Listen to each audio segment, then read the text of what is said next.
Hey, howdy folks! How y'all doing? Good? Good. This is a different video format that I decided to do. Anyways, in this video I am going to do a small review about a Disney show called Amphibia, Season 1. Now what is Amphibia, you may ask? Well, it is a show on Disney Channel that has a Gravity Falls vibe to it, since it also contains a secret mystery in the world of Amphibia itself. Basically, the show is Gravity Falls, with frogs. Although this show is a bit different, it has its own unique art style and storytelling.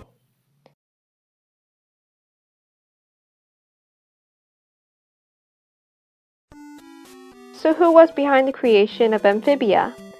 Since I mentioned Gravity Falls and how I compared it to this show, it is because Amphibia is made by Matt Brawley. I hope I pronounced that right. Brawley actually worked on Gravity Falls or was involved in the show. So that is why Amphibia kind of feels like Gravity Falls, and I actually don't mind because fans of the show, a fan like me, have been wanting a show just like it.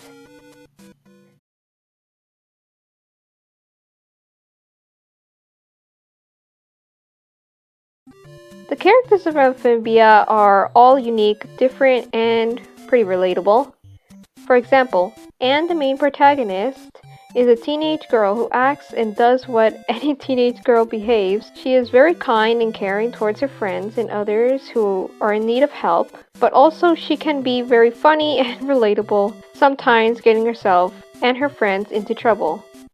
As for Sprig, Anne's new best friend, he is a young frog who gets into trouble and goes on dangerous adventures and always sticks by Anne's side.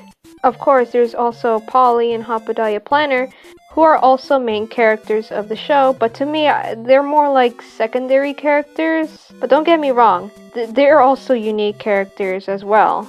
In fact, all the characters in Amphibia have a story behind them. They have feelings, emotions, and personalities.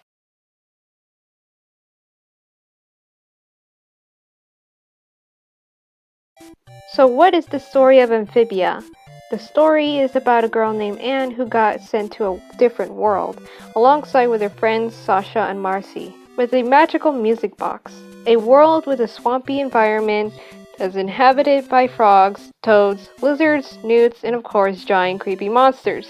And it is up to the planners to get Anne to Newtopia to help her get home.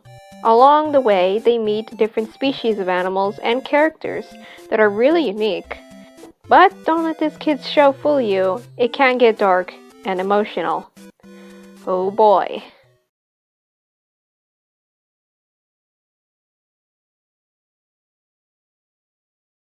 Okay, I want to talk about the art style of this show. It is amazing and different, but also a little similar to Gravity Falls. I am in love with the background designs, with the swampy environments, especially the mushrooms that are all over the show. Seriously, I have a thing for mushrooms. I don't eat them. I just like staring at them.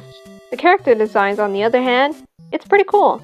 It kind of feels like Gravity Falls, but still being its own thing, which is really simple. I keep saying unique because that's the only word I could say. And pleasant to the eye. Overall, I think, in my opinion, this show is amazing. It's funny, emotional, and gets us thinking a lot, especially with the lore behind the music box. So, is this show worth watching? Yes. Yes, it is. Anyways, I should be planning on a review for Season 2. Oof. Hey folks, if you enjoyed this review and you're hungry for more content like this, don't worry, I have another video in the works. Just be patient with me.